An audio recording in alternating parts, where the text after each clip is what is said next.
Hello and SOS from Desert Island, the podcast where we imagine ourselves stranded on a desert island and have to choose what 3 items we'd bring with us from a different category each episode. Please allow myself to introduce myself. My name is Number 2, and with me are my co-hosts, Richie Cunningham and his wife, Oprah. Whoa. Guys, we're doing comedies today. Yeah, and wow. there's a little head nod to one of my picks. Obviously, some of us have and others don't. So.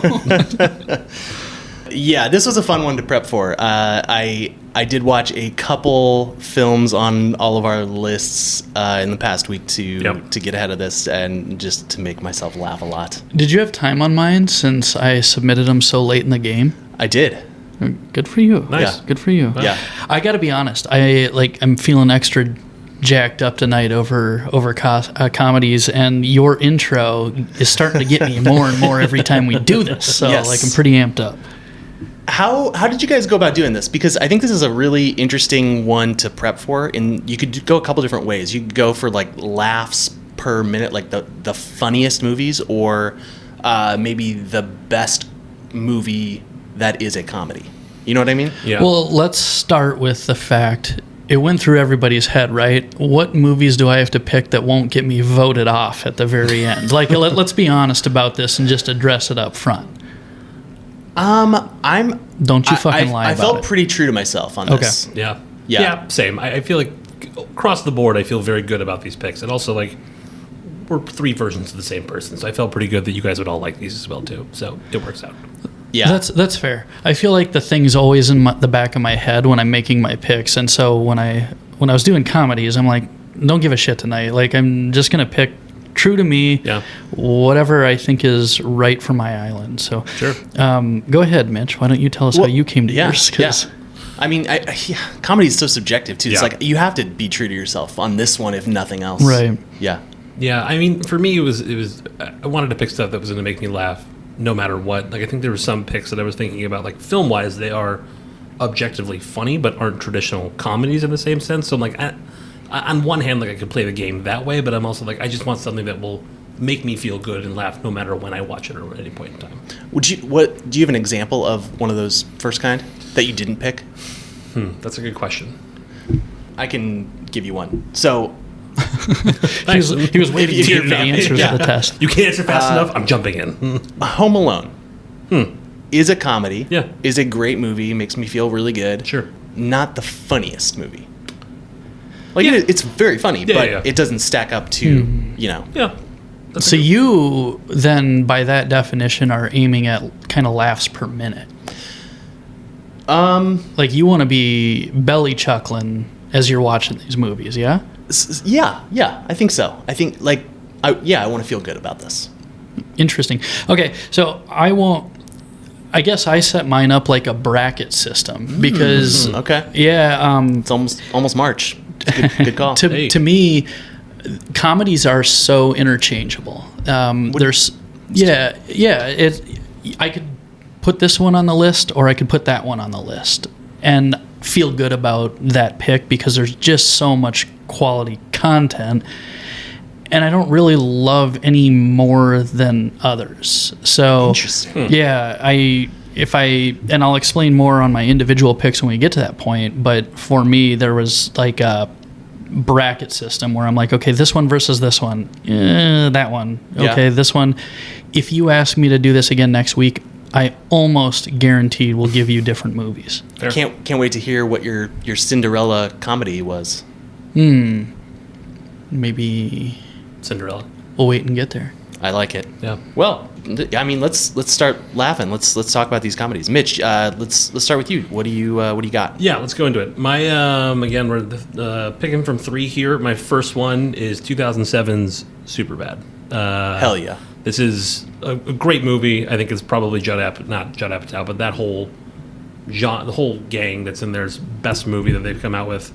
Came out in 2007 with Jonah Hill, Michael Cera, Christopher Mintz-Plasse, Bill Hader, Seth Rogen. For those of you that haven't seen it, and I don't know why you're listening to this if you haven't, I would guess you probably have heard of it at some point in time. It's basically a coming-of-age movie set in a senior year of high school. It's focused on a group of guys who go out for a night of partying, is kind of celebrating the end of the school year / all those things, and quickly goes off the rails is probably the best way to say it from there. So, This movie rules. yeah, I watched it again for the first time in a while, a couple weeks ago, and still holds up. It was on in my hotel room, and I caught like the last 30 minutes the other day. Yeah. And it, God, so good. It's so great. I also, this movie came out like right when I was the age of the characters in the movie as well too, and it came out that's like perfect. timing wise, like right high school wise around the same era. So it was perfect. It hit me at the right point in my life as well too. So I guess the obvious question is, are you Seth or are you Evan? That's a good question. That's a great question.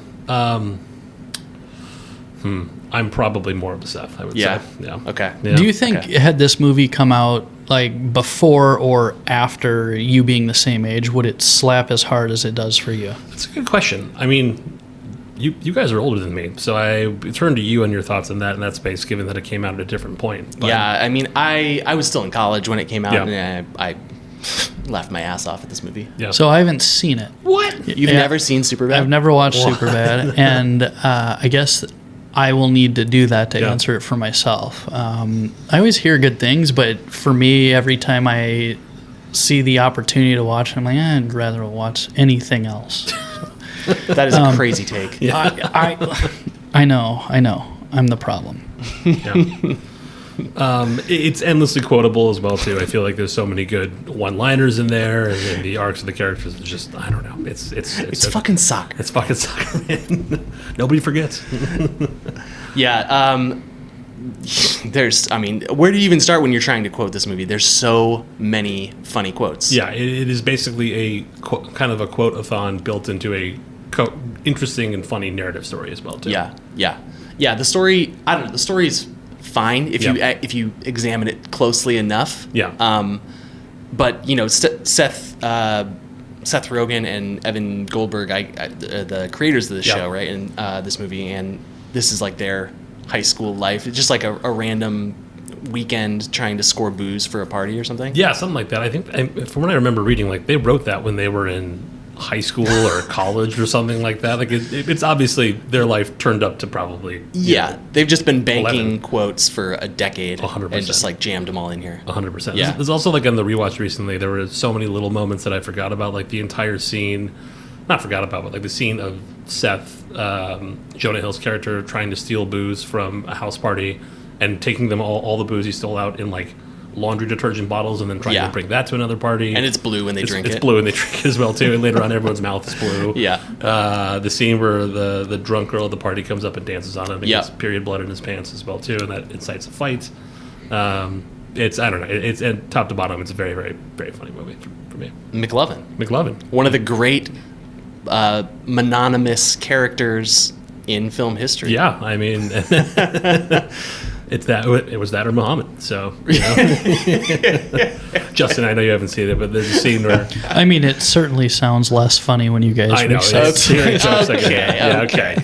Look, I'm the only listener that has never seen this apparently, so allow me to not join you in laughter for this short moment. So, okay, are you a fan of like the Apatow era comedies, which is I guess what we'll call them as an umbrella term? What are other examples? Knocked Up, 40-Year-Old Virgin. No. Okay. Okay. Any of those actors? 40-year-old's close, but I didn't think Knocked Up was very funny. I had a hard time looking past Katherine Heigl, who I just think is awful. So there's that, and I don't really overall find many of the actors all that funny. I think the writing is close, but I haven't seen maybe enough of the body of work to say it's great, it's hilarious. Certainly wouldn't be on my list, but I find it interesting that you like the writing but not the actors, because I would ballpark, or I would set the percent at 50% of how much is improvised. Yeah. Oh, that's interesting. I suppose I don't have a good explanation on it. I just don't sit there and find it all that funny. And if it's on, I don't even really, I click past. Nothing's on TV when it's one of those movies. Okay. Fair enough. I'm sorry. Yeah, that's okay. That's fine. Just my take. Yeah. Right. I would encourage you to give this a try. I feel like of all the Judd Apatow, those movies, this is one of the better ones for sure. Yeah, I'll hit you with another recommendation here in a few minutes. Let's Terrific. Also, to be clear, this is from that group of actors. I don't think Judd Apatow was involved in this. I think you're right. I think it's he's just not involved. It's just the Judd Apatow that's coaching funny. tree or whatever you want to consider Yeah. it. I mean, the only real connection between all of them is the Jonah Hill, Bill Hader, Seth Rogen element of it as well. Yeah. So Seth Rogen has rebounded lately yeah, for me. I think the studio's a great Agreed. offering. What's the other one out? Platonic. It's very funny, but typically I don't find him to be all that funny. fair. It's a little one note. Historically, He's a but- little one note. Yeah. Yeah. Okay. I disagree with Yeah, that. up until these last two in their TV series, but up until these, I kind of find him annoying and not really redeeming qualities. But I hate to say that about somebody, so Yeah, that's all I got for Superbad. Again, I think it's a great movie. It hit me at the right point in my life. I think it's just a collection.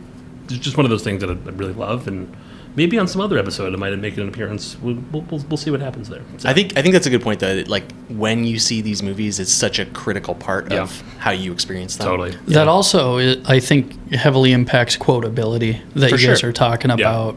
Because me and my friend can go back and forth and only speak in Dumb and Dumber Yeah. to each other, and everyone looks at us like we're insane. But again, age, right? Yeah. One of my buddies and I, we were in this like a speech class in high school, and for the last project or speech of the year, our teacher let us do scenes from movies. So he and I Dumb and Dumbered. I forget which scene. I think it's the scene where Harry and Lloyd meet, and like he's telling them about his bird who died. Yeah, so we just like Petey? Yeah, Petey. Tractor beam. We sucked it right in. See? Quotability. Quotability. There you go. Cool. All right, well, let's keep moving on here. My second pick on this list is call it a cult classic, but I feel like it's come back around in recent years. It is 1984's This Is Spinal Tap. From the Rob Reiner, Christopher Guest, Michael McKean, Harry Shearer group, who have also done Best in Show and all the other million mockumentaries in this space. It follows a fake band kind of through a day in their life as they've gone through many, many resurgences throughout their career over here as well, too. So this is one I didn't see till later.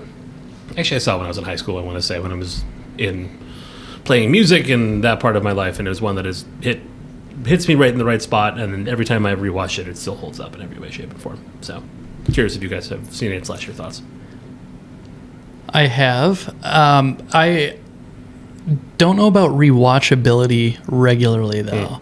I think it's a very good movie. Yeah. And very hilarious. I've seen it twice, 3 times maybe. Sure. Like you, I saw it later. I don't think I saw it until I was in college, Yeah. late college. I just think about in the long term of sitting on that desert island, watching comedy after comedy and only having 3 to pick from. I don't think it is that rewatchable, Fair. That's fair.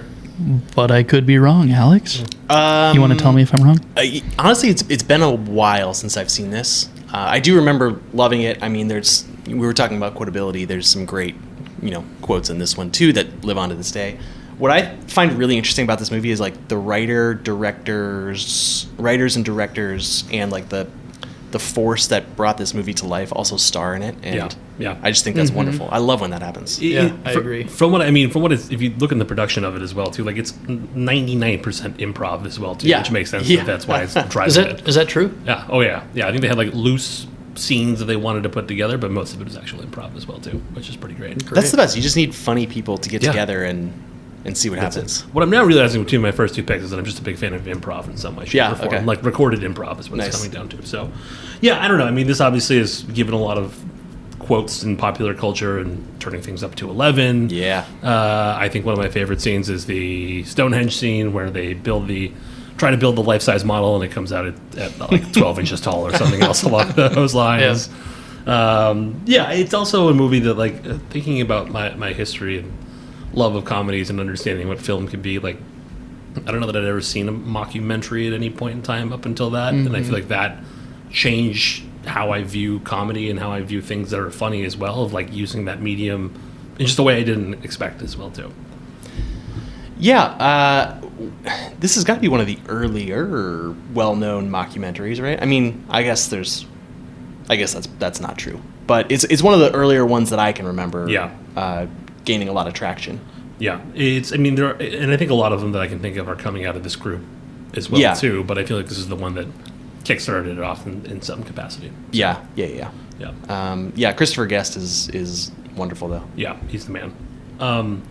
Some of my other favorite things about this movie separately is if you go on the Wikipedia page or if you search through other history of making it, there's a long history of journalists asking actual rock bands about this movie, and their responses are pretty all over the board, and most of them are like, I didn't find this funny. Like, this is my band. I don't know. Any standout comments that you can report? I think there was one that was from like Metallica, and they're basically like, yeah, this is my band. I know they interviewed Glenn Danzig at some point in time, and they were like, how did you make a movie about me? This is ridiculous.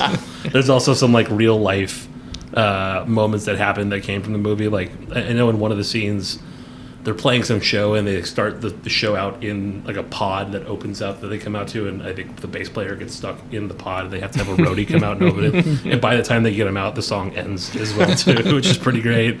And I know that happened apparently to U2 on one of their tours. Like, they were supposed to come out of this sphere, and on the opening night it just didn't open up at any point in time as well too, which is pretty great. That is great. They made a sequel recently to it. I have not seen that at any point in time, and I'm kind of tempering expectations of that as well. So I can't imagine it's going to hold up in the same way, but I am happy to be wrong there. So. Yeah, I haven't seen it either.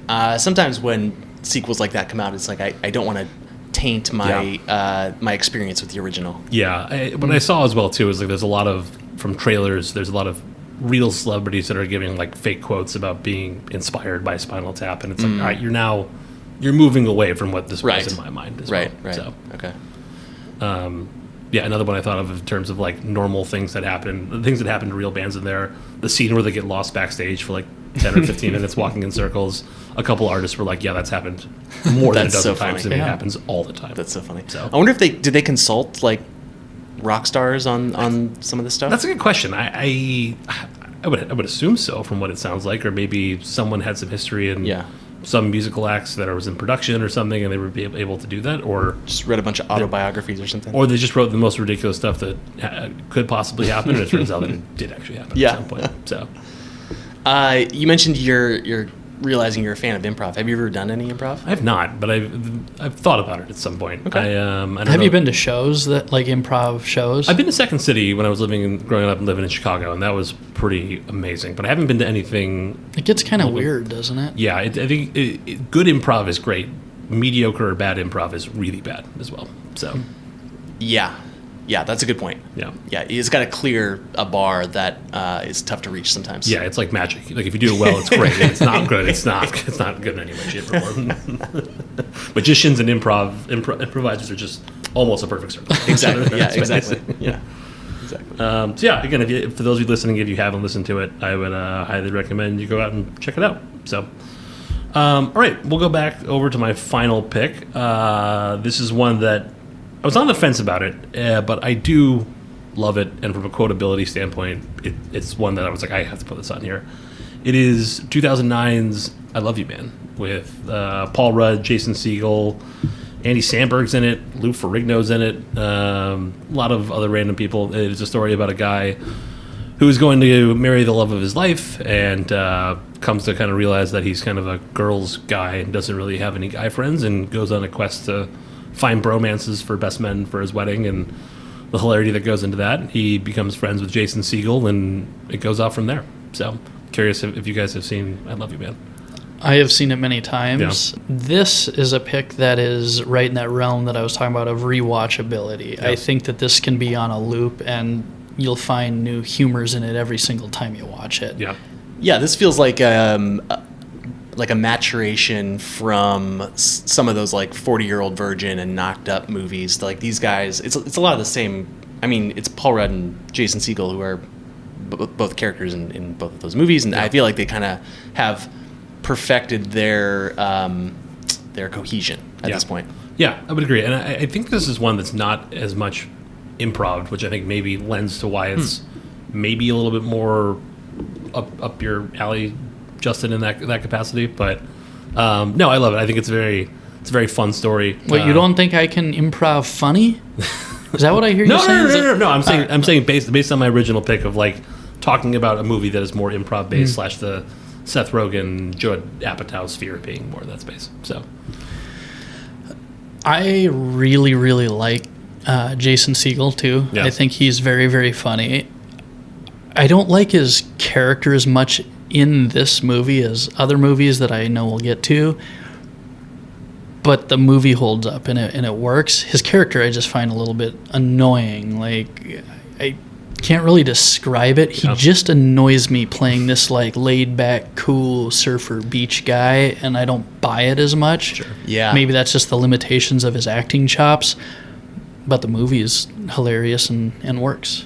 No, I'm 100% with you on that, actually. I feel like he's being this lazy, kind of cool guy just for the sake of being it. And, like, maybe you're right. Maybe it's just because Jason Segel isn't that person. He has a tough time acting that way. I'm not really sure. Yeah, but regardless, I kind of agree with you. This is Paul Rudd's movie. Yeah, I think in spite of that is more what I was saying, that the movie's still hilarious and works. And yeah, Paul Rudd's an interesting, hilarious person too. His approach to comedy, I think, is just that. It's so subtle that you don't pick up on, like, he shows comedic restraint. And I think that's what I really like about Paul Rudd. If you go way back, there was this movie he did with like Reese Witherspoon early on called Overnight Delivery, and it's kind of your basic guy fucks somebody or wants people to think he fucks somebody to get back at his lady who he thinks is cheating on him, and it becomes this whole thing very similar to like Road Trip. And his subtlety in that is simple humor, and it works. And I think that's what I like about it. Yeah. Controlled comedy. Yeah, I get that. I feel like Paul Rudd is kind of this comedic actor stuck in a leading man's body almost. So he's kind of, I think he started his career, probably got looked at for more of those serious, like, heartthrobby kind of roles, but his anti-aging routine is working. Oh my God. It's incredible. I know. Yeah, he looks the same now as he did in this movie. It's true. I think to the bigger point, though, I think that why you don't like Jason Segel, though, is what makes it work. Like, Paul Rudd is the straight man who is inherently funny, and Jason Segel is the off-the-wall guy that is coming in and being his foil. I feel like if you got two kind of versions of Paul Rudd, you'd be like, this is just people making friends in real life, and this is inherently not funny in that capacity, too. Yeah, no, that's a good point. Yeah. The best he is in that movie, Jason Segel again, I think is, he's got that walking around with his dog and he won't pick up after the dog shits on the boardwalk, and that just drives me nuts because that's a pet peeve of mine. And then that super yoked, like, ripped out of his mind bodybuilder calls him on it, and you get the classic Jason Segel there for just a glimpse where he's like, "Run, man!" or whatever it is he says, and they take off, and I'm like, there he is. Yes. He showed himself. I did also love in that same, his dog's name is Anwar Sadat. Yeah. The former leader of He looks Egypt, just like him. Leader of Right. Egypt. Yeah, that was so good. Yeah, that's a good one. Yeah, there's also a lot of, like, a million quotes that I feel like have come out of that. Yeah. Like, slap at the bass, man. Yeah. Oh, yeah. There was a buddy of mine separately. So I remember the scene after he gets dinner with Jason Segel one night, and they're kind of awkwardly saying, like, "Hey, man, I'll see you later." And he's like, "I'll catch you later, Jobin." Yeah. And kind of pauses and whatnot. A buddy of mine texted me the other day, it was a couple weeks ago, and he was just like, "I have to tell you, there's a guy at my office. He just came onto the all hands. His name is Jobin." I'm just like, you have to get to know him now at this point in time, because it's, I didn't know this was a real person's name. I thought it was just something someone came up with at some point in time. Yeah. He ends that all hands call with the "Later's on the men shed." He has to. Yeah. I also love Paul Rudd's character's family in this movie. His the relationship between his brother Andy Samberg and his dad J.K. Simmons just kills me. It's pretty great. They're each other's best friends. Yeah. Like, his dad is his best man. That's so funny. Simmons is so good. He's so good. Yeah. So good. Yeah, it's pretty great. I also love the inclusion of Rush in there as well too. It's a nice little touch. I was reading in the production notes that, like, they approached Rush to do it, and Rush was, like, kind of timid, and they talked him through it. Like, no, we're not we're not making fun of you. Like, we want these are characters that emphatically love you, and Yeah. we go from there. And apparently, they recorded one day during a concert for the concert scene that's going on there. And then as time went on, they got to, I think it was Paul Rudd and J.C. the band, and they recorded a video intro for the rest of Rush's tour that played. that's fun. Awesome. It's pretty cool. That scene, I think, has become less funny in time. But the first time that you see that scene happen and they start shoving, is it Leah Remini? That's the Rashida girlfriend. Jones. Rashida Jones. Yeah. There you go. They kind of start just pushing her out of the way. Yeah. It's so goddamn funny. It's good. And it loses something as time goes on, I think, Yeah. because you just come to expect it to be funny. Yeah. But great pick. I like that. Yeah, thanks. That's a good one. And also, big fan of bromances and Hell yeah. hanging out with the dudes. So it's right up my alley. Yeah. No, this is a great one. This was a very formative comedy for me too. I was in college when this came out. Definitely saw it in theaters. It was on it's that run of these kind of movies, and they all just kill. Yeah. And I just feel like they don't really make them like this anymore. Yeah, I feel like comedies in general are kind of a dead medium, and unfortunately. But Yeah, I'm wondering if this is the most recent addition to any of our picks. It might be. I have a newer one. You do? Okay. Yeah. Okay. But, yeah, those are my three. Superbad, This is Spinal Tap, and I love you, man. Love Great it. stuff, Mitch. Yeah, funny stuff. All right, we're going to take a quick break, and we'll be right back with some more comedies. Cool.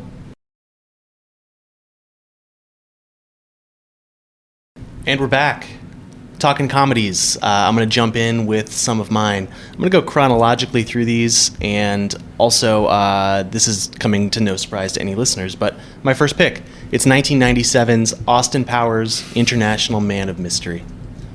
This was the third pick I made. So my other two, I was solid, and this one I went between a bunch, but talking about quotable movies and just ones that just kill me still, it's this one. This one is so funny.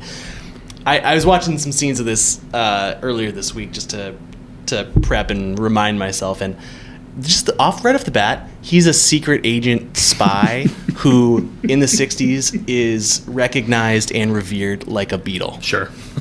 What are we why? doing? Yeah. He's like if James Bond was a real person and Yeah. women knew where he was. Yeah, it's like if James Bond was actually Daniel Craig. They almost they removed the secret part of secret agent Yeah. for this, and Yeah. it was famous agent, right? Bond. Like, Yeah, exactly. Yeah. Yeah, exactly. Not so secret agent. They're we all know the quotes, like the famous ones, but all of the just like minimal, like pushing the story along quotes were just cracking me up Yeah. on this. One of them was his handler, whose name is Basil Exposition. Yeah. We just got word that Dr. Evil is planning a trap for you at this swingers club, and Austin's like, we'll be there.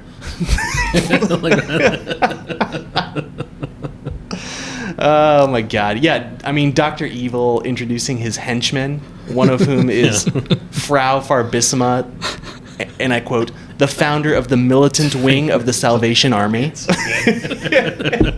It's so good. Yeah. Will Ferrell is in this as Mustafa, who doesn't die from Being burnt. yeah. Yeah. Whereas Yeah. Fez as well, too. Yeah, yeah. When Dr. Evil comes back from being cryogenically frozen, and he's talking about his hostage plans, like his first like three things that are his grand plans have already just come to pass. Yeah. Just Like, that's already I happened. punch a hole through the ozone layer. That happened. Yeah. Once he wash it down, he's just something simple too. He looks around. Shit. Shit. Yeah. Just so simple. And, Yeah. I mean, this pretty much whole movie is just Mike Myers. Yeah. And as we all know, there's a sequel and then a third where we're introducing even more Mike Myers characters. I read that he really originally wanted Jim Carrey to do Dr. Evil for this, which really? would have made this a totally different movie. Yeah. But Jim Carrey was doing Liar Liar, and Mike Myers was apparently just unwilling to wait. Fuck it, Yeah. I'll do it myself. Worked out. I mean, Yeah, both great movies. It really did work out. Oh my god, I just wrote down a bunch of different quotes from this movie to talk about. I have no real talking points, but I just have quotes that I'll pepper in. What do you guys think of this movie? That's the beauty of a comedy, right? Especially a comedy like this one. Beautiful pick. I'm a huge James Bond fan. When this first came out, it's like they took The Nutty Professor and turned it into just this beautiful spoof of 26 movies, or maybe at the time it was like 20 James Bond movies. And I will say that this, with the sequels that came on top of it, the sequels are excellent too. It is quotable from the first line of the first movie to the very end of the third movie. Just fantastic humor all the way through this. Yeah, I agree. Is this the best movie, like feature-length movie, that came out of something born from SNL? Was it born on SNL? Yeah. Well, yeah, I think this was a character for... I'm reading this right now. Okay, it was Austin Powers for the faux 1960s rock band Ming T that he started following SNL. Good question. I'm going to say yes. Okay. To be determined for Or would real, you say okay. out of somebody that was like a cast member for SNL? I mean, this feels... Okay, let's go by vibes then, because this feels just like a long SNL skit. Sure. It's all bits. It does. It's all bits, basically. Right, right. Yeah. I'll let it pass. Okay. Is it the best then? Another Mike Myers one, Wayne's World is pretty I would say Wayne's damn World's funny. What about MacGruber MacGruber's 2010? good. I think Yeah. that shit's hilarious. Yeah, That's a good it choice. is. That's a good choice. It is. Yeah. Okay, That was so on the it's in list up running. until like last night when I entered them on the spreadsheet. Yeah. So. Yeah. I have a good MacGruber story, but... Yeah. Well, let's hear it. I mean, Oh, sure. Yeah. So This is the audience. it didn't make my list. That's a good so. point. Good point. I was in college, went to CU Boulder, and every now and again, the school's social body would do movie screenings and whatever else. And so they did a screening of MacGruber, but the cast and crew came and did a Q&A there as well, cool. too. And so I sat front row, so it was like Ryan Felipe, Will Forte, Awesome. Yorma Tacombe, I don't remember what other person that was in there as well. And I was the only one that asked any questions about the movie because they were doing like a Q&A afterwards. And the only question I asked was, how did you get Val Kilmer to sign up for this movie? And they basically said, well, we gave him a bunch of money, and he looked at the script and said, this is the dumbest thing I've ever read in my entire life. I'm on board. So, yeah. Weren't Val Kilmer and Will Forte roommates or something though? I don't know. Yeah, in California before this came out. I'm almost certain of that. I'm pretty sure I read Really? that in his book. Oh, really? No, I don't know. Don't remember it exactly. Yeah. It's something like that though, and that's probably how Will got Val to say, Got him on board. "Hey, do you want to do this thing?" Yeah. But yeah, it said it been a bunch of money, and said this is the dumbest script I've ever read. Let's do it. So, But I think from cultural impact and like long lasting, Alex, this is probably the best. Like, I love Yeah. MacGruber. This is probably overall a better movie. I mean, I laughed my ass off watching the other one, but I also laugh watching this, and they gave me 2 sequels. Exactly. This spawned the sequels, and I think the second one made something like $300 million. The third one stars Beyonce. yeah. What, and it has a cameo of Tom Cruise. Yeah. When he that's shows right. up, he's, yeah, baby. And it's terrible, but right. it's so good. Yeah. So good. What is that scene where he's picking on his son and Seth Green? He's hitting him in the face with a ball. The He's medicine like, ball or whatever that is. Or no, it's a globe. It's number It's two. a- Whatever. Whoever he's hitting, he's like, "You gonna cry? You gonna squirt some?" Yeah. Yeah. So funny. I will every time that I am parallel parking, I always think Yes. of the scene where he gets the cart stuck in the hallway Yeah, as well yeah. too. No matter what. Yeah. So I'm doing any more than a 2-point turn, I'm just like, 100%. God, Austin Powers like this Yep. right now. This is not great. That's Yeah. exactly what I say. Yeah. Yeah. It's so good. He wants his sharks in his tank to kill people, and they are on an endangered species list. It's like, oh, we had to get sea bass. Yes. Yeah. And Dr. Evil's like, are they ill-tempered? Yeah. Well, that's a start. Yeah. Anyway, yeah, and then in my notes here, I just took a screenshot of his book, Swedish Made, Penis Enlarger, Pumps and Me. This sort of thing is my bag, baby. It's a great little bit right there. So- After he gets As done. it gets thawed out. Yeah. That whole unfreezing process It's great. is just sets the movie off so well too. Yeah. Anyway, I rattle off quotes for a while. So, any other closing thoughts on Austin Powers? I will say this this was almost a spot on my list as well too. Nice. It's the one that I definitely considered and was like, I don't know. And then when I saw you picked it, I'm like, God damn it. It actually holds up well too, I think. Yeah, for sure. Yeah, and I think that part's key, right? Because you can pick a lot of things that are funny in the moment and then post totally. later. But this is rewatchable. It aged very, very well, and it is a laugh out loud funny. It is. Yeah. Like And, even by yourself, it's Yeah. I would even argue this one holds up the best. The latter two, in my mind, I would agree. don't hold up in the same capacity. I Yeah. feel like they knew what they had in the latter two and went maybe They a little bit overbaked. too, a little too They far. turned it up to 11? Yeah, they turned it up to 11. Yeah. Exactly. So, I love this movie. This is a great choice overall. Yeah. Okay. All right. My next one is 1998's The Big Lebowski by Yeah. the Coen Brothers. Yeah. This is my favorite Jeff Bridges role of all time. Sure. I mean, everybody is just a knockout in this movie. John Goodman is so goddamn funny. Yeah. Steve Buscemi just kills, and I mean, the whole supporting cast. Flea is in this movie and That's right. slapping his bass to 100. This movie's great.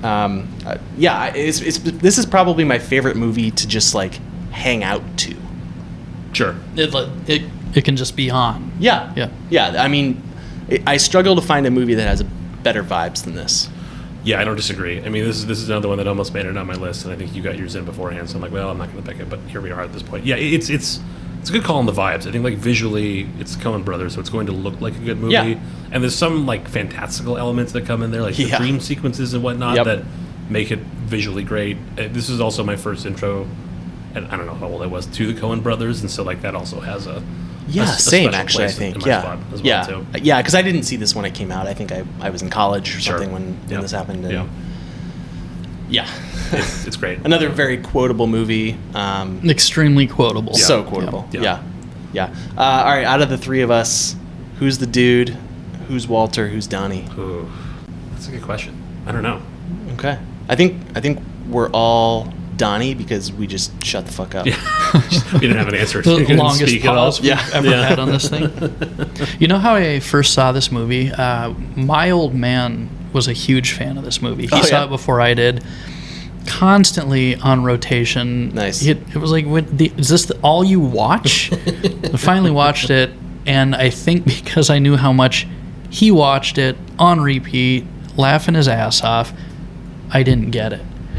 So this one took me a long time to actually get into, because I didn't think it was as funny as he sold it. Yeah. But in time, it came around, and I think it's hilarious and rewatchable. So you were a little Lebowski urban achiever. Yeah, Is that what you're saying? sure, Yeah, sure, cool. sure. Probably are of all of them. I'm curious how old you were when your dad was rewatching it all the time. So I feel like that might influence it too. Probably 16, Okay, 17, Yeah. that area. Sure. So Sure. I also likely was not in the attention space to like not be thinking about something else I'd rather go do. Yeah, that's fair. Possible. I feel like I saw this in college, and that was probably the right age to understand like the social dynamics that come into that as well too. So maybe I don't know, translates. in the Yeah, same way. it came out. You said 98, so I was 15. Yeah. And him having it on, I guess, TV, call it a year later, 16, 17. Yeah. So Yeah. it took me a while to get into this one, though. Makes sense. Yeah. All right. What's the most public place you would wear a bathrobe? Oh. Like you doing your grocery shopping? Anywhere. Yeah. I'm going to argue out of the three of us, it's probably going to be me rocking a robe. I have two robes, so that That's for damn sure. yeah. Yeah. I guess that makes me the dude based on that. All right. Well played. Yeah. Well played. Yeah. Though I haven't written a check in I don't know how long. So well, yeah, it'll bounce. it'll bounce for a creamer. Yeah. So yeah. This movie also introduced me to White Russians, Same. which Same. are Yeah. delicious. Yeah. And They're I one of my totally get faves. it. Yeah. I don't know the last time I've had one, and that's probably good for the sake of my gut health. But Yeah, I haven't had a Caucasian in a minute either. My dad was really into them. I actually don't know if he liked them because of this movie or if he just unironically loved White Russians, but either way, delicious. I do remember this coming out and me starting to drink not coming out. When I saw it, I started drinking White Russians since I was in college. My friends and I did as well. And I remember talking to my mom about it one time, And she mentioned like White Russians were really popular when she was in college, so maybe it's like a not a generational thing, but like that age in general is when you start drinking them and like them, and I have no idea if there's any correlation, but yeah, I don't know. It's a stretch. An espresso martini, is that a classy cousin of the White Russian, or what do you think? I think the White Russian is the Malibu. No, White Russian is the Venice Beach to the Malibu that is the espresso martini. If we're using LA parlance, I could be wrong in terms of neighborhoods, but I think the espresso martini is the bougier version of the White Russian. Yeah. I feel like the White Russian bought booze and had the espresso martini over to drink booze in his trailer. Yeah, for sure. The White Russian had a huge stack of Playboys for sure. This is great. As you heard from our filmography episode, I love the Coen Brothers. I think this might be my favorite Coen Brothers movie. Yeah. It's definitely the funniest to me. I love this movie. Yeah, it's a great choice. All right. Any other notes? No notes. My only other favorite production note that I know of that is apparently, I think it's quoted often, but Jeff Bridges' entire wardrobe came from his own closet. Hell yeah. Because apparently, like, him and the costume designer went into his actual closet and pulled out like the jelly sandals and the sweater and everything else. Like, he already had. That's incredible. I think he just is the dude. 100%. Like, yeah, it's not acting. It's just like, all right, maybe be a little less professional than you maybe normally are. Like, if you're out of work for 2 years, be that person. So when you showed up in 2009 in Iron Man as the villain, that was acting. It's that was a little him, tough like, to take acting him his ass seriously off. in anything else. Yeah. Right. Yeah. Okay. We're gonna jump ahead about 10-ish years to my third and final pick, and that's Forgetting Sarah Marshall. Yeah, this is good. So, speaking of our love for Jason Segel, this is his magnum opus. This is the peak of his powers. He wrote this movie, starred in this movie, shows his dick in this movie. You name it, he did it. This is my favorite of the, if we're calling them the Apatow era, whatever comedies. Superbad is fucking hilarious. Yeah. I think I like this one better. That's fair. Yeah. And you get the movie within the movie. You get the Dracula musical. That's right.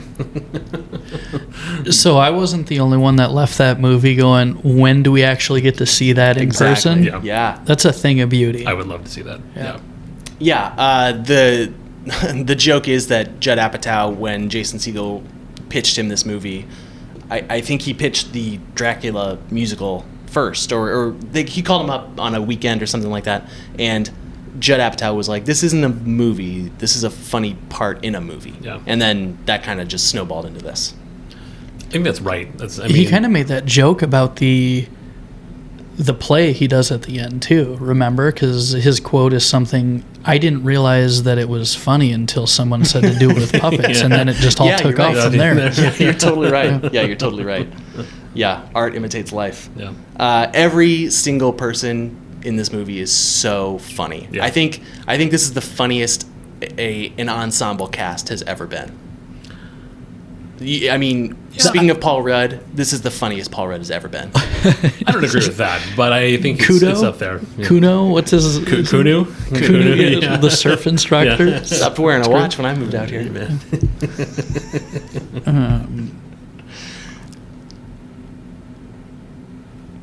Jonah Hill, too. Yeah. Jonah Hill is, he's funnier in Superbad, but he's doing a lot with a little in this role. Yeah, he's maximizing his role 110%. Yeah. He's got some of the funniest lines.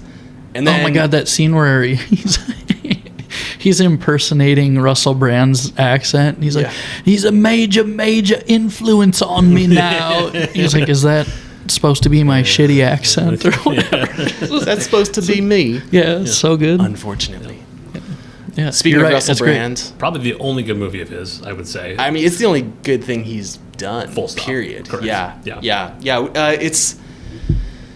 I don't want to give him a lot of time, but it's hard to talk about this movie and not at least give him a mention. Yeah, I in terms of if Jeff Bridges is not acting in Big Lebowski, Russell Brand is definitively not acting in this movie as well. So like, no chance. Yeah, you're so right. You're so right. God,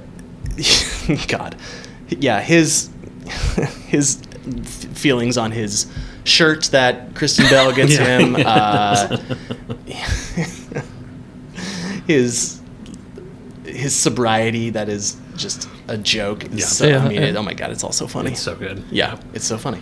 I do think of this movie whenever I hear someone I know or someone knows tells me that they're getting married in Hawaii as well too, because he has a scene where he storms out of the townhouse and he's like, "Oh, wedding in Hawaii, real original," in the middle of the ceremony as well. So. Oh my god, when he gets a new room out of the penthouse and it's the room right next door. He Yeah. storms out of Kristen Bell's room and goes next door. It's so good. Yeah. Bill Hader is fucking funny in this movie too, as like the straight-laced brother-in-law or brother, stepbrother or something. Yeah, that's right. When they're in the club. I just took my P and a V right now. It's like, you do not need to do that. One of my favorite surf movies. I mean, Point Break is Point Break, but what else you got? Johnny Tsunami. Come on. The scene where he takes the coral in his leg, though, and he pulls that tiny ass little piece of coral out there, and it just pours blood out of it. Comically shoots straight out, basically. You sound like you're from London. Over the top of him. You said everybody is like comedy gold in this. Yeah, I did. What about Mila Kunis's role? I think she can hang with everybody, and I think by design she's doesn't have as much to work with. Yeah. I mean, Kristen Bell is way funnier. 100%. Yeah. I think she's cast perfect for this role. I would agree. Because she's not like laugh out loud funny. The scene where she's calling him into the water because she's like, "I can see you, hoo-ha," and tormenting him, and then his shit second guesses himself and he gets stuck on the side of that cliff, and she's like, "I don't know, just fucking jump." Yeah. Classic. Yeah, she delivers that very, very well, but she's does. very straight-laced. Yeah, so this is like an interesting era for her. She does this and Black Swan within like a year of each couple other. Years of each other, right? Yeah. Damn, what a run. Yeah. Could not be more polar opposite, I would say. Yeah, I agree. She does work really well as. I mean, everyone in this movie is ridiculous and over the top. Yeah. She does work well as the straight person that is playing foil to everyone else in this movie too. Yeah. This was also the first time I had seen Kristen Bell in anything, I think. Yeah, same. Then I went back and watched Veronica Mars, and I've seen her in a bunch of other stuff, and she's great too. She's great. Yeah. But it's Jason Segel's movie. He he does everything. He's the man in this movie. Yeah. The movie was filmed in the North Shore of Hawaii. You can go to that hotel. It's very, very cool. It's called Turtle Bay. Right on. You do not need to stay there. It's expensive as fuck, but it is a very cool place that you can go to. So Yeah. All right. Well, we're all going to go ride some giants, and we'll be back in a few minutes with our last set of picks.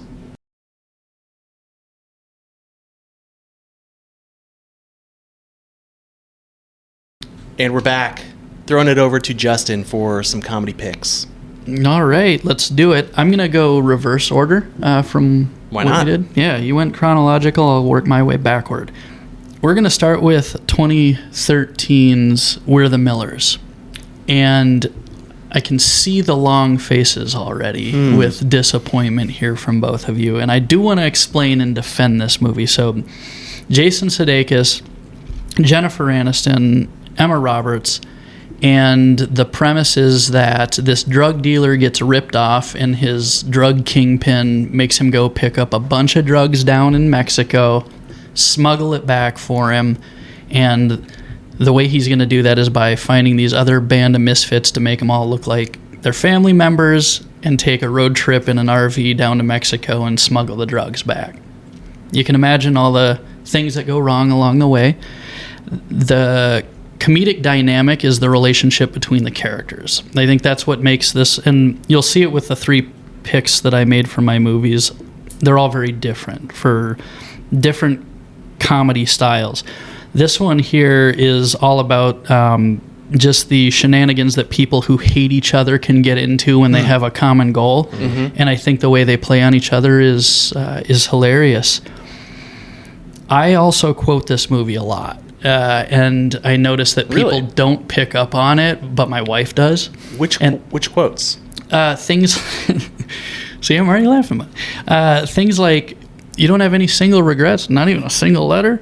It's that fucking dopey kid that wrote no regrets or no regrets on his chest. It's tattooed on there. And he's like, that's my credo, yo. No regrets. You know what I'm saying? Jason Sudeikis is like, no regrets, huh? Not even a single letter. And that's something that, like, people will comment on, like, oh, no regrets, man. I'm like, not even a single letter. People don't pick it up. But thoughts? I have not seen this movie, but I have seen almost this entire movie on Instagram Reels or like YouTube Shorts that have been served to me at some point in time. And the stuff that I've seen is very funny. Yeah, I mean, most of what I've seen is moments from them in that individual RV. Stephen Root plays the drug dealer. Is that right? Am I thinking of the right person? You are not. The kingpin is Ed Helms. That's what it is. Yes. Dude, I'm like, it's so absurd in his office, in Ed Helms' office. Like a fish tank behind him or something? Yeah, but he's got like an orca that eats a great white. Yeah, that was funny. That's pretty good. No, again, what I've seen from like shorts on social media, it is very, very funny, but I've not seen this whole movie, but it is also one that I am very aware that other people love and have enjoyed too. So it's got Nick Offerman in it. It does. It's a DEA it's got you agent. in there. So you're acting idiot. All right, so I watched this movie for the first time last night. I'd never seen it. Wanted to watch it before we talked, and this is one of those movies that, on one hand, I didn't like it, but on the other hand, it gives me hope in that anyone can just puke up a script and shit out a movie. Say more. Okay. I'm going to start from the beginning. So, It really got me. let's the director has, he's coming off of Dodgeball, right? This is Rawson Marshall. So he wrote and directed Dodgeball, and then he had some other smaller movie, and then he came up and did We're the Millers. You know what the rest of his director credits are? Central Intelligence with The Rock, Skyscraper with The Rock, Okay. and Red Notice with The Rock, Ryan Reynolds, and Gal Gadot, which is the worst acted piece of shit I've ever seen in my life. So what does that have to do with the movie pick, though? I'll get there. All right. I'm just saying, Just like, web for us. he went off a cliff after this one. Okay, let's talk writers.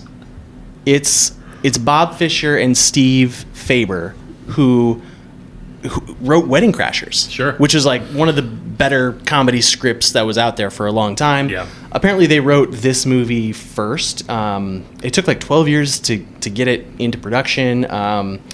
And they got it made after Wedding Crashers kind of went big. And then I went down this huge rabbit hole today reading like their story. And in one interview, they had this quote that I'm going to read a chunk of it here because it kind of blew me away. Not in a good way. Quote, "Here's a good way to explain it. In TV, we would pitch jokes or stories that they called 1%ers or 2%ers. That means 1% of the audience or 2% of the audience is going to get it. We write stories, or at least entire runs, that are 1 or 2%ers.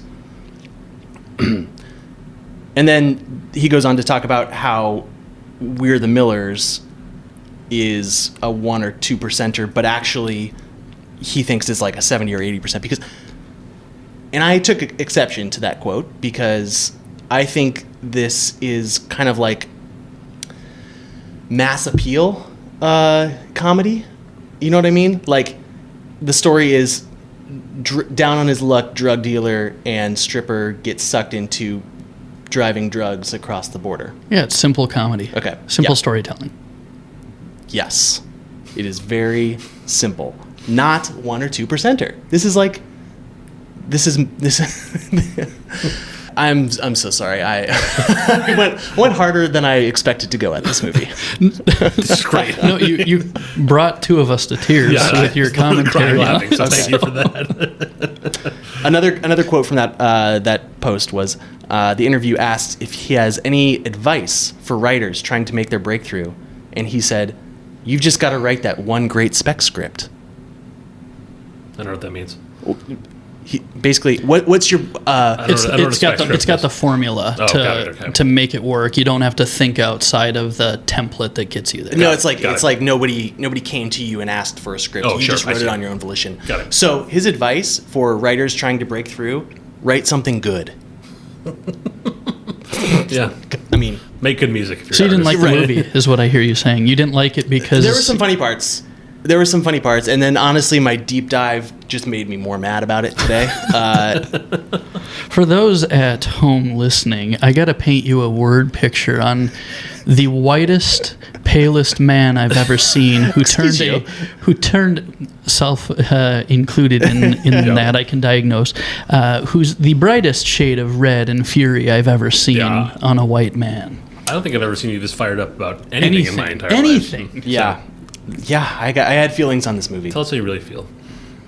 I will say I didn't know it was the same director as Dodgeball. That's really interesting. It is. Considering what we're going to discuss here soon. Right. It is. It is. How do you think this did on Rotten Tomatoes? Oh, 20, 21. Oh, okay. 48. Yeah. Okay. So this is my dark horse pick, really, because I think that there is something I find a lot of joy in with mass appeal comedies. And I know what it is, but it brings me a lot of joy, and it's on a lot.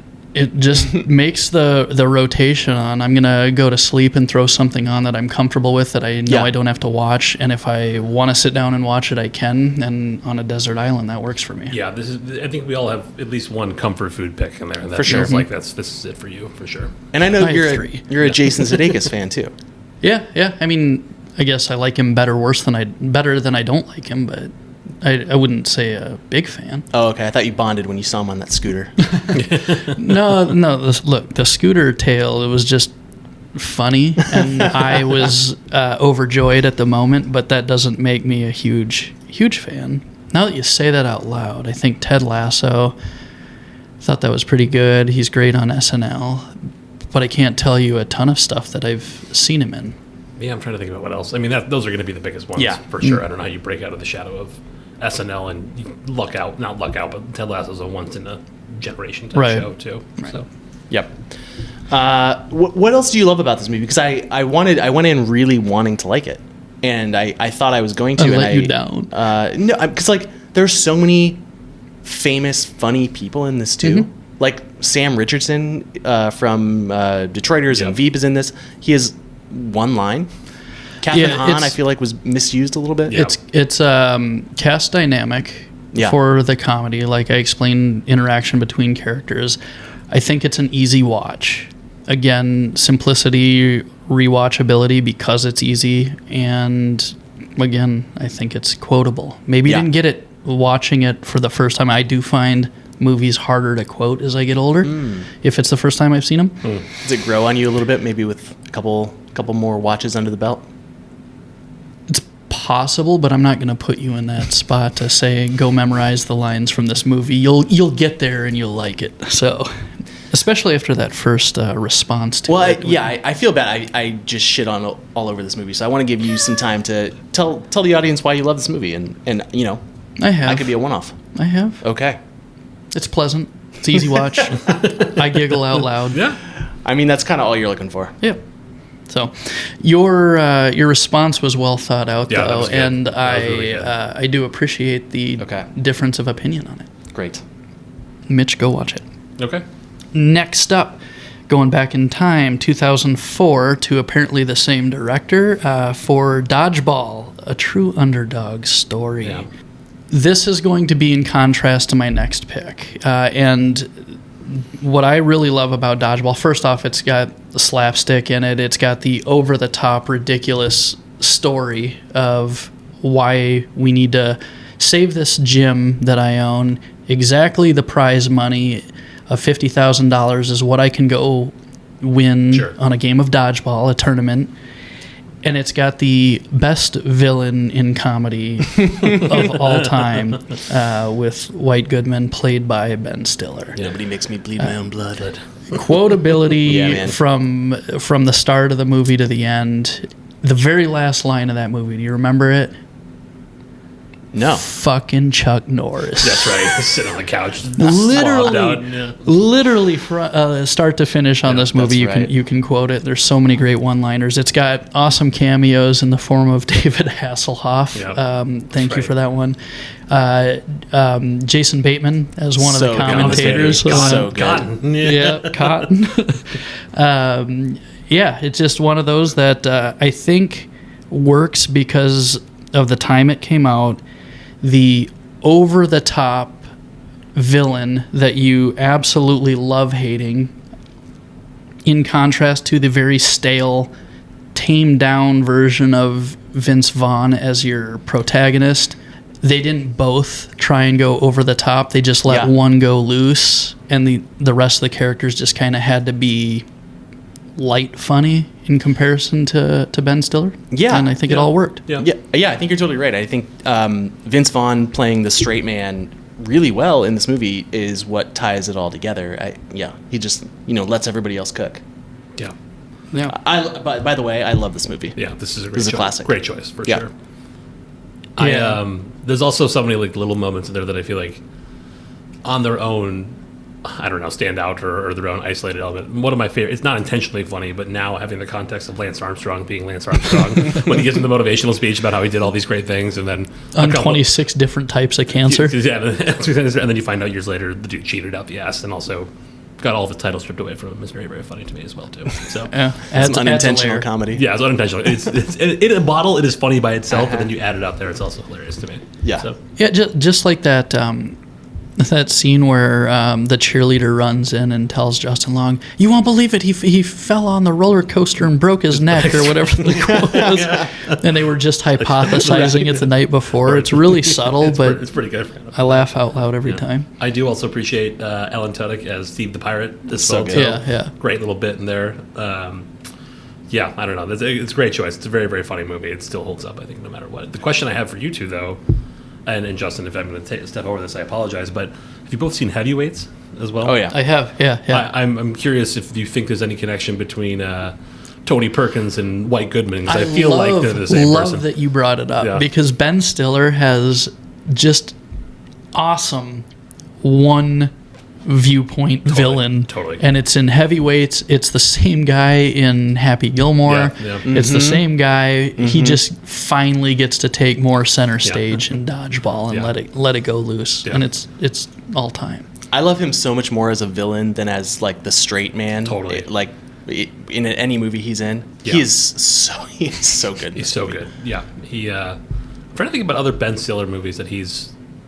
I mean, I don't know. The quintessential straight man Ben Stiller movie to me is Meet the Parents. Which I was thinking Along Came Polly. Yeah, that's also a good one as well too. But I think Meet the Parents for me is more like the big one, and that's also like you have De Niro playing the straight man. It doesn't work in the same way as well too. So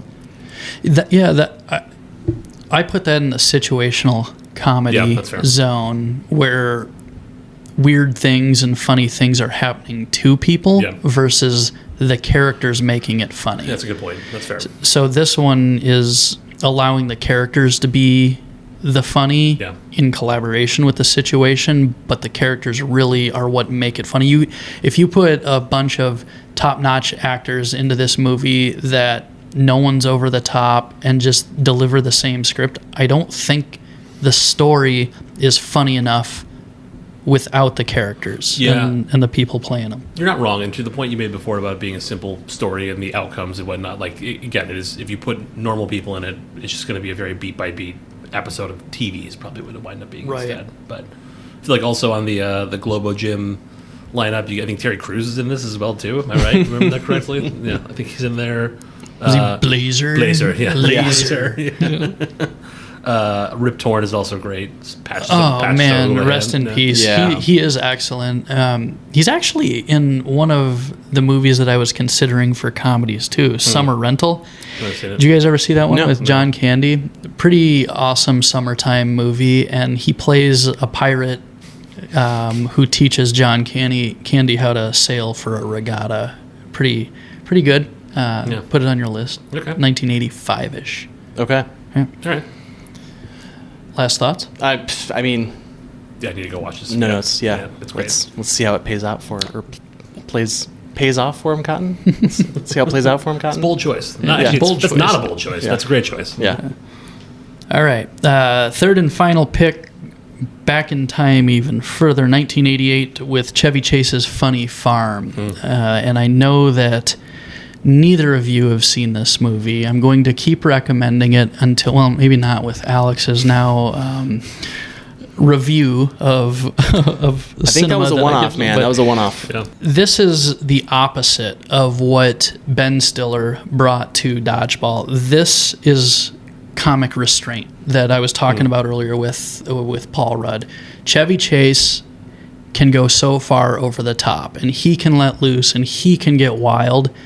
And I think his comedic timing and holding back in this movie to let the situations and the story be what's funny and happen to the character, that's what makes this all work. And first off, it goes through the seasons, so I can watch this really like winter, summer, spring, or fall. Like it just works all year round. But what is so relatable to me in this is it's a big city writer and his wife, no kids, that move out to the country, and they're looking for that small town perfect country life that Sounds everyone great. kind of like fantasizes Hell yeah, about. sure. And it's not reality when you get there, so it's a really big fish out of water story where he gets there and all the shit hits the fan. Nothing looks like the Norman Rockwell painting that they're picturing in their heads. They get there and everyone's a hick. They can't, get around all the bugs and snakes and shit that come with the country outside of the city. And of course, as a writer, he sits down to write his novel, and that's what it's all about. And his wife starts to show him up, and things start to fall apart, and things get a little out of control for him. Okay. So, and as those things happen to him, that's where you see Chevy start to ramp up a little bit and get a little bit more neurotic and crazy as he responds to the things happening to him. So, don't know how to have any response from you guys because you haven't seen it. Yeah. Do you think, did this influence Schitt's Creek a bit, do you think? I doubt it. Yeah? Okay. Possibly. Maybe just like more concept-wise, like fish out of water, big city Yeah, execs I don't know. go to the because country. I can't think of a ton of movies or shows that are like it. Okay. There was that. Isn't there that Diane Keaton movie where she leaves the big city to go out to the country and and the house like is falling apart and shit? I can't remember the name of it, but there's Babe. Is it called Babe? I don't know what it's called. Why are you messing with me? It's called Tron. Yeah, I can't think of anything that's similar to it. I don't know. I think this is a trope. I feel like this is, it's every like Hallmark Christmas movie ever of like city girl goes back to the city, Oh, finds sure. love Yeah, in that yeah. same way. And I feel like there's other movies that are in that space. Like I promise you, this one's better than anything No. you'll find on Hallmark. that's I would sure hope so. That would make sense. But no, I think that's pretty common overall. I don't know, but Well, in the Hallmark era too, those are all maybe feeding off of this. correct. I don't know. I think everything post this movie is probably influenced by it in some way. But I feel like before there's got to be some other ones out there. Yeah. I would think so. It's not a very original story. It's just done very, very well for its genre. So. Got it. Okay. You picked this over any of like the National Lampoon stuff, huh? With Chevy? Yeah, because again, I went tournament style, right? Yeah. I bracketed them up. This one has a lot of nostalgia for me. Got I it. think Vacation all around is a funnier movie. I think Fletch is a more clever movie. This one just is very, very rewatchable, and I can have on any time of year. Sure. Cool. This easily, along with both my other picks, really, they could have been replaced at any time by, didn't have to be a Chevy movie. Could have been something like Great Outdoors or something like Sure. that, That's right? good. Like, That's a great movie. I like movies like that give you that feeling of like pre-cell phones, everything going on, where you're trying to slow down, and then you realize, do I like it this slow? Yeah. Yeah. I like that. Yeah. fair. Yeah. I'm curious, if you did this tournament style, what did this beat out to make the Yeah. best? Were these all one seeds? I can't remember. Some of the stuff on the list we've already talked about, but like Dumb and Dumber was on there, Forgetting Sarah Marshall, and now I'm drawing a blank on everything. right. Great That's Outdoors, Vacation, Fletch, Austin Powers. I feel like meta commentary wise on this, every time I put together a list, afterwards I'm always like, oh shit, I should have thought about X, Y, and Z as well too. Like it's especially for a category like this, it's infinite in every way. Totally. Right. I've got a list here of what was in the running for that third spot. Yeah. Well, so Justin, if you were doing it tournament style, I think this who's beat the other? Happy Gilmore. Is probably okay. what it beat out. Yeah, okay. If I remember right. Yeah, no Adam Sandler movies. I kind of surprised That's a me. shock, Yeah, by the surprised way. me. Yeah. It was Happy Gilmore got beat out. One that you guys probably hated was the one with Jennifer Aniston. Not the murder mystery one, but the Just Go With It. I don't think I've seen I that. don't think I've seen it. Yeah, it's Jennifer Aniston thing. It's in the same realm of like We're the Millers, but I don't know how he didn't make the list because I love his work and he's hilarious, especially early on. So Okay. Yeah, I want to give a shout out to Princess Bride, which was probably one of the next ones I would have chosen. Yeah. It's one of those ones that's always playing on the summer outdoor theaters that my wife and I go to maybe once a year. Sure. It's a classic. Yeah. I mean, it's good. Yeah. Anything else that almost made your list? no, I'm having full writer's block on everything that I cut off the list. Same. No. All right. But we'll have to get to our listeners soon because I know there's quite a few people that wanted to weigh in on this one. So Yeah. All right. That sounds good. Then we'll take one more quick break, and then we'll come back with some voting.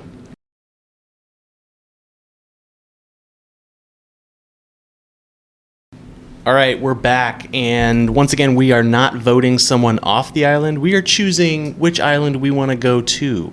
So, Mitch? I'm going to start with you since you started this. Which island are you swimming over to once you get tired of your DVDs? Yeah, they're Blu-rays. Thank you very much. Oh, excuse me. Let's be very clear on this one. Again, I think we're all very similar human beings, so it's not shocking that all of ours resonated with us in some way. I think given the fact that 2 out of the 3 would have made, honestly, 3 out of 3 could have made my list, and some of them almost did, I'm going to go with Alex on this one. Again, Austin Powers and Big Lebowski were like a very short list of ones that I could have swapped in as well, too. So, I think that's the right choice. can't complain about that one. Yeah. Superbad was super close on my list too, and my feelings for We're the Millers notwithstanding, I got to go with Mitch's Island. I'm going Mitch's way. Sounds fair, and in spite of the absolute so sorry. flaying that you put on for my first pick, I also would go to Alex's Island. Yeah. Biggest disadvantage, Mitch, is I just haven't seen Superbad. I trust that it's hilarious Fair. based on both of what you said, but I've seen all 3 on Alex's Island, and I respect the picks and I like them. You should watch and then come back to us on a future episode and let us know what you think. yeah. Let's do it. Cool. Okay. We are going to get to a couple of user responses to this question. So, That's all you are to us users, by the way. You're not listeners or anything else as well. So, goddamn, Damn. I'm a UX Goddamn. designer. I'm Goddamn. I'm in work mode still. Sorry about that. Fucking users. We love our listeners. Thank you so much for participating at home. It really makes this a lot more fun for us. Kick us off. All right. Looks like Johnny weighed in, and his 3 picks. I respect most of this game, but the first one is Caddyshack. a good choice. Pick number 2 was Tropic Thunder. Good choice. And coming in as his 3rd pick is a sequel of a sequel, and that's Scary Movie 3, which is just a Interesting. wild pick. Hilarious. And I think these are really, really solid picks. I do wonder, we talked earlier about how well they age and how well society responds to the topic and the jokes in them. Maybe a little dicey. Yeah, I feel like also the Scary Movie series are intended to be extremely topical of what's happening in pop culture in that moment as well, too. Yeah. Like, Yeah. I know I've seen at least 1 or 2 of them, and I remember them being parodies of other movies that were Oh, out for sure. as well Yeah. too. So, I have no idea what's going on in 3. yeah, Like, I just by number, don't know. couldn't tell you. Yeah, no idea when that was. What do we think of Johnny's Island picks? Is that somewhere you'd canoe over to and give a watch? Yeah. On the Agreed. weight of Caddyshack and Tropic Thunder alone, Yeah. 100%. Yeah. Like, love those movies. Those two are great. And who knows? Scary Movie 3 could still hold up. I just don't. Don't remember it I specifically. have no RAM in my memory for that at this point. Right. So. Who do you got, Mitch? I have Dan. Dan, thanks for submitting this. We've got Old School at number 1, which also watched that around the same time I rewatched Superbad. Great choice. Like, it's still just as funny. It's also wild watching that now that the characters that are in that movie that start the fraternity are our age. They're like Don't say that. mid to late Don't say 30s, that. early 40s as well. So there's like Wow. there's a moment where they go on a riff about like having a big day and going to Bed Bath and Beyond and errands. I'm like, this is my weekends now. This sucks. But That's one of those you asked the question earlier that easily could have made the list. That and Wedding Crashers Yeah. were both Yeah. on there. I Yeah. put those kind of in the same. They were in the same time frame. Great pick. Yeah. One of the best Luke Wilson performances. for sure. Yeah. Yeah, I would agree. Number 2, we've got The Big Lebowski. Hell yeah. Yeah, clearly, Dan, you got good taste. I think we all agreed on that one. And the third one, this is also a great pick and one that I could have easily put on, is Airplane. A classic. I feel like the forefront of that, I don't know what you would consider that type of humor, like subversive, very straight-laced parody almost. I mean, it is a parody. That's right. But I don't know what you would call that. You know what I mean? Yeah. What?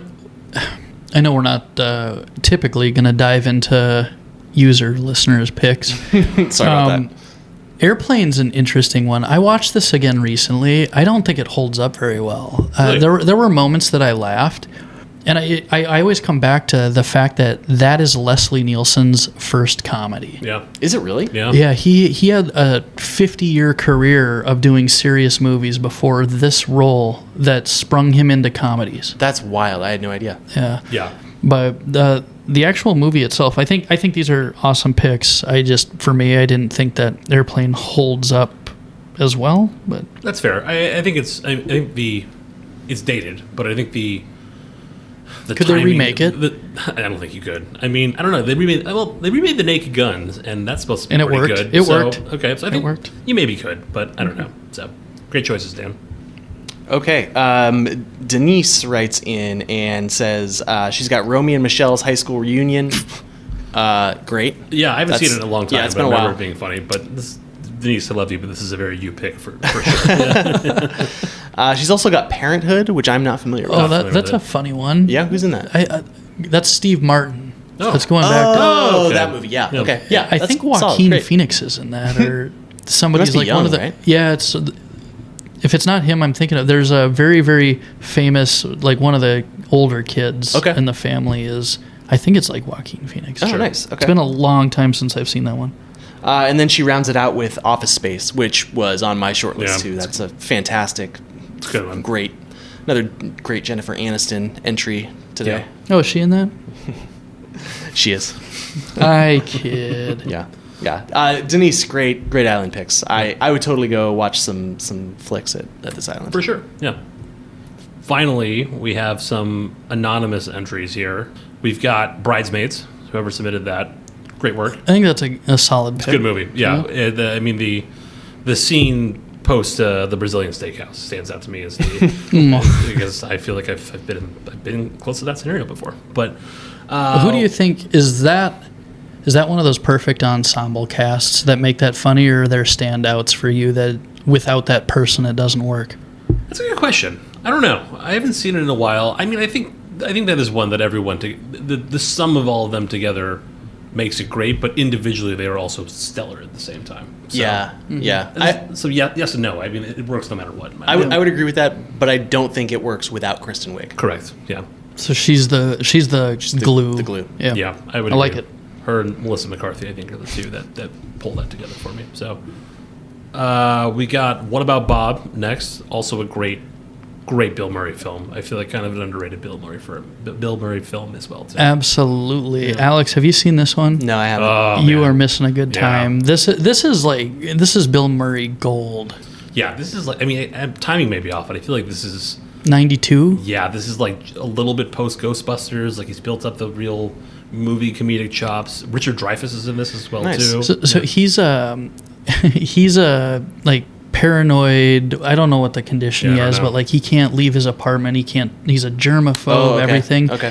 And Richard Dreyfuss ends up as his therapist, and he's like, this is the guy that can help me. But Richard Dreyfuss goes on a family vacation up to Lake Winnipesaukee, and Bob Wiley tracks him down to his home, and the shenanigans that we all love ensue from there. So I would get on that one. Yeah, it's a good walk. I'd recommend Add it to my it. list. For sure. That's a good one. And then finally, we have Mike and Dave Need Wedding Dates, which is, I haven't seen that movie in a while, but I remember it being very, very funny as well, too. I haven't seen this one. It's Dave Franco, Adam Devine, Anna Kendrick, Aubrey Plaza. Is it Dave Franco? It's Zac I thought it was Efron. Zac Efron. Yeah, there we go. Zac Efron, you're right. I'm sorry. Yeah, you're right. What am I? I'm thinking of It's hilarious, Neighbors. though. It is hilarious. I don't know what else to say about it. It's just funny. It's great funny. picks. I feel like this is a kind of a spiritual successor to the era of the early to mid 2000s comedy that is like a little raunchy and over the top, but also Yeah, that's very fair. funny as well. Nice. too. Nice. Yeah, great picks, friends. Awesome. I have some homework. I've got some stuff to watch. So thank you, everyone, all of our listeners. We really appreciate you interacting with us and making this a lot more fun. Before we get out of here, Justin, I got to call back something from a previous episode, try to get a little bit more on your good graces. I read some Frederick Bachman. Love it. Yeah? Yeah. I read Anxious People and I read Beartown. And you preferred which one? I really fell in love with Anxious People. Yeah. It's It's a good book. it hit me emotionally in a way that books don't often. I thought it wrapped up a little abruptly, but I loved the journey. That was my biggest issue with that book. Yeah. From setting it apart as a masterpiece was how quick it just kind of seemed to be like, almost like you got bored of writing it and then just said, okay, I'm going to wrap this thing up and be done with okay. it. I don't know if that's true or not, or if that's just how I felt reading it, but I noticed that too.